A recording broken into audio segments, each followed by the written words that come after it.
వేదిక పైనున్న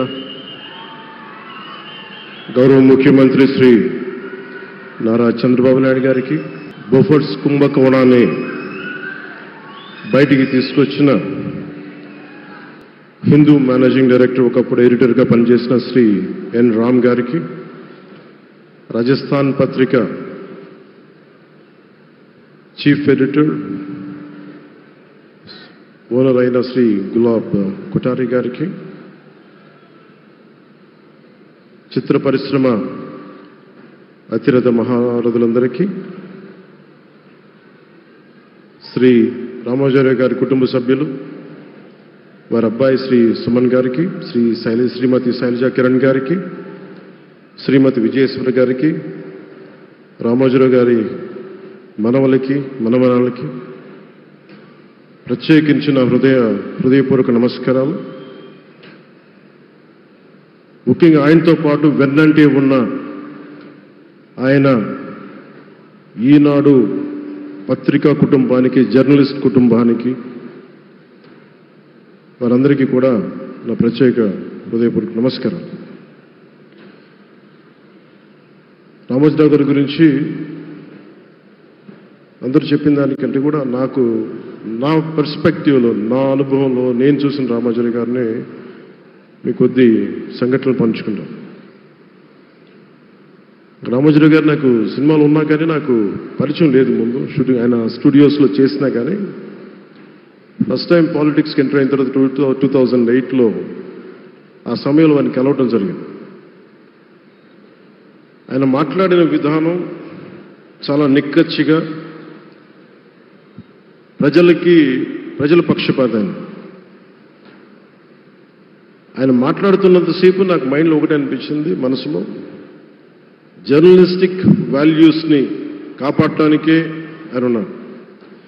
ప్రజాక్షేమం, ప్రజా సంక్షేమం, ఈ పర్స్పెక్టివ్లోనే, ఈ కోణంలోనే ఆ చర్చ జరిగింది. నన్ను ఒకే ఒకసారి ఆయన 2019లో ఒక లంచ్కి ఆహ్వానించిన వారి కుటుంబ సభ్యులతోటి. ఆ రోజు ఆయన మాట్లాడింది దేశ పరిస్థితులు, ముఖ్యంగా పత్రికా స్వేచ్ఛ గురించి, పత్రికా రంగం ఎంత కీలకమైంది. ఆయన ఎప్పుడూ కాంప్రమైజ్ అవ్వలేదు. ఒక విషయం చెప్పాలి అంటే అది తనకి తెలిసిన వారు అవ్వచ్చు, తన సన్నిహితులు అవ్వచ్చు, స్నేహితులు అవ్వచ్చు, కుటుంబ సభ్యులు అవ్వచ్చు, జనం కోసం వచ్చేటప్పటికి నిష్పక్షపాతంగా, చాలా నిర్దాక్షిణ్యంగా ఉంటుంది ఆయన ఆలోచన పరిధి. అదే ఆయన ఈనాడు పేపర్లో రిఫ్లెక్ట్ అవుతుంది. నేను చాలాసార్లు అనుకునేవాడిని, ఒక వ్యక్తికి ఇంత, ఆయన ఆ రోజు లంచ్ తర్వాత కూర్చున్నప్పుడు ఆయన మాట్లాడుతుంటే ఆయన వేదనని నేను చూశాను. ఆయన నలిగిపోతున్నారు. నిజంగా పత్రికా స్వేచ్ఛ ఎంత అవసరం దేశానికి, ప్రజాస్వామ్యానికి ఎంత కీలకమైంది, అది ఆయన చెప్తుంటే ఆయన ఆవేదన నాకు అర్థమైంది. అలాంటి వ్యక్తి మీద ఎన్ని రకాల ఇబ్బందులు పెట్టారో మనందరికీ తెలుసు. ఒక పేపర్ ఒకటే నడపటం చాలా కష్టసాధ్యమైంది. కానీ దాంతోపాటు ఆయనకి నష్టపోవడానికి, జనరల్గా అలాంటి విలువలు, కమిట్మెంట్ ఉన్నవాళ్ళు మిగతా వ్యాపారాలు అంటే ఆయన్ని అన్ని రకాలుగా దాడులు చేయడానికి చాలా తేలిక. అలాంటి దాడుల్ని తట్టుకుంటూ యాజ్ అ జర్నలిస్ట్ ఆయన అన్కాంప్రమైజింగ్ యాటిట్యూడ్, అన్కాంప్రమైజింగ్ వాలర్, అవన్నీ ఆయన్ని నాకు చూస్తే చాలా చాలా ఆనందం వేసింది. ఆయన ఒకటే చెప్పారు నాకు, your upcoming political leader, I wish you all the best. నీ జీవితంలో నువ్వు కాంప్రమైజ్ అవ్వకు, what ever you believe in, నువ్వు ఏదైతే నమ్ముతావో దాన్ని త్రికరణ శుద్ధిగా చేయని చెప్పి ఆయన చెప్పింది నేను ఈ రోజుకి మర్చిపోలేను. అలాంటి మహానుభావుడు సంస్మరణ సభకి నేను ఈరోజు ఇక్కడికి రావటం, ఆంధ్రప్రదేశ్ ప్రభుత్వం భాగంగా నాకు నిజంగా చాలా ఆనందంగా ఉంది. రైట్ టు ఇన్ఫర్మేషన్ యాక్ట్ దారిలో చూస్తూ ఉంటుంది దాకా ఎగ్జిబిషన్లో 2008 రైట్ టు ఇన్ఫర్మేషన్ యాక్ట్లో ప్రజలకు ప్రతిదీ తెలియాలి, ప్రభుత్వంలో ఏం జరుగుతుంది, ప్రభుత్వం ఏం తీరుతెన్నులు ఎలా ఉందని. దానికోసం ఆయన అందరినీ కలిపి ఆంధ్రప్రదేశ్లో, ప్రత్యేకించి ఉమ్మడి ఆంధ్రప్రదేశ్లో ఆయన ఒక ఉద్యమకర్తగా కూడా వ్యవహరించారు. ఒక ఆర్టీఐ లాంటి థాట్ ప్రాసెస్ ఉండాలి అంటే ఒకటే ఉంటుంది, ఇది ఏమి జరిగినా ప్రజలకి తెలియాలి, ప్రభుత్వంలో ఉన్న రాజకీయ వ్యవస్థ ఏమి చేసినా ప్రజలకి తెలియాలి, వారికి అండగా ఉండాలని చెప్పి ఆయన చేసిన ఈ యజ్ఞం చాలా జటిలమైంది, చాలా కష్టమైంది.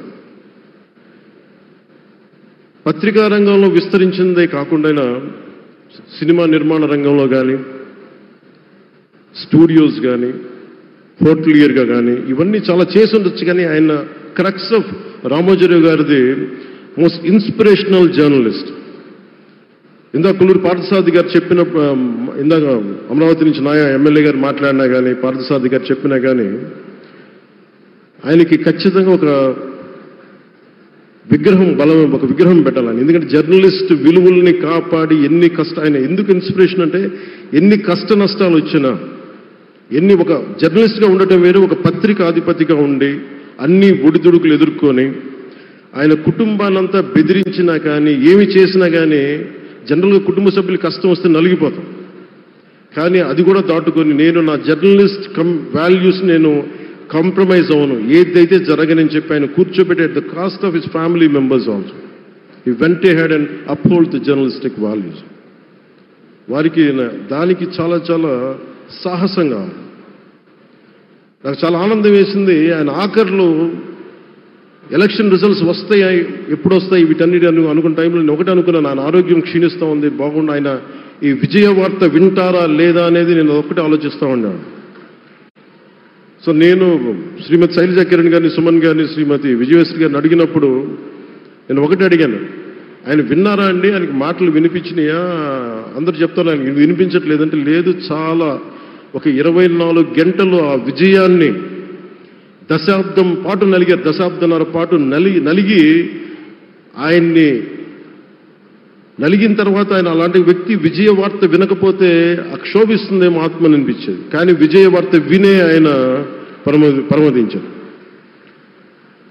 అందుకు నాకు చాలా ఒక తృప్తినిచ్చింది. అలాంటి మహానుభావులకి నా నివాళులు అర్పిస్తూ ఆయన నుంచి ఎవరైనా నేర్చుకోవాల్సింది, ప్రజాస్వామ్యాన్ని పరిరక్షించడానికి ఎవరి స్థాయిల్లో, ఒక పత్రికాధిపతిగా కావచ్చు, ఎవరు ఏ స్థాయిలో ఉన్నా దాన్ని మనం కాపాడాల్సిన అవసరం ఉంది. అలాగే ఆయన జర్నలిస్టిక్ వారసత్వ ప్రవాహం అంటే ఉదాహరణకి ఈనాడు, ఈటీవీ తాలూకు ప్రజెంటేషన్ ఆఫ్ న్యూస్ చాలా న్యూట్రల్గా, అన్బయాస్డ్గా ఉండదు. ఏదైనా విషయం చెప్పేటప్పుడు నా గురించి ఎంత రాస్తారో, నన్ను తిట్టాలనుకున్నప్పుడు అంతే తిడతారు. అంటే నువ్వు చేసే పనిని బట్టే గుర్తిస్తారు తప్ప నాకు తెలుసు కదా అని చెప్పి మళ్ళీ దానికి ఫేవరెటిజం ఉండదు. అది తెలుగుదేశం పార్టీ కావచ్చు, ఇంకొక పార్టీ కావచ్చు, కాంగ్రెస్ కూడా కావచ్చు. కాంగ్రెస్ చేస్తే కాంగ్రెస్ని ఆయన్ని పైకెత్తిన సందర్భాలు ఉన్నాయి.